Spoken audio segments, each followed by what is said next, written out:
Hello friends, welcome to my YouTube channel Odia miss. मु आपनकर host Sophie. तो दर्शक बंधु तय दी जाइए सब्सक्राइब बटन को दबाई घंटी चिन्ह को बजाई दिंतु एवं देखंतु मोर समस्त वीडियो सबुठु प्रथम।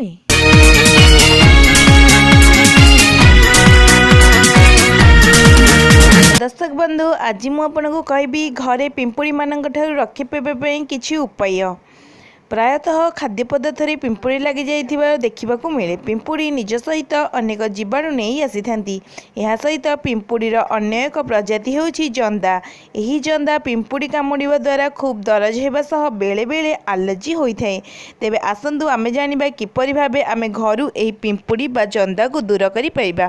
प्रथमे होछि रोसई रे व्यवहार होतबा लूण पिंपुड़ी मारिबारे खूब सहायक होइथाय। आपण जेतेबेले घर पोछुछंती सेतेबेले बाल्टी रे पानी रे लूण पकाई दियंतु एवं सही पानी रे घर पोछंतु। एहा द्वारा आपणक घरे पिंपुड़ी हेबे नहीं। द्वितीय रे हेउची जेउ स्थान रे अधिक मात्रा रे पिंपुड़ी लागिथिबे सही स्थान रे लंका गुंड पकाई दियंतु। एही परि करिबा द्वारा पिंपुड़ी सही स्थान छाड़ी पळाइबे। तृतीय रे हेउची आपण घरर कबाट और झरका कोण रे लवंग थोई दियंतु। एहार गंधरे पिंपुड़ी घर को आसीबे नहीं। नचेत आपण फिटिकिरी और हलदी गुंड मध्य व्यवहार करिबे। प्रिय दर्शक बंधु जदि आपण एही सब जिनिस व्यवहार करिबे तेबे आपणक घरु यथाशीघ्र पिंपुड़ी बा जंदा दूर होई जिवे।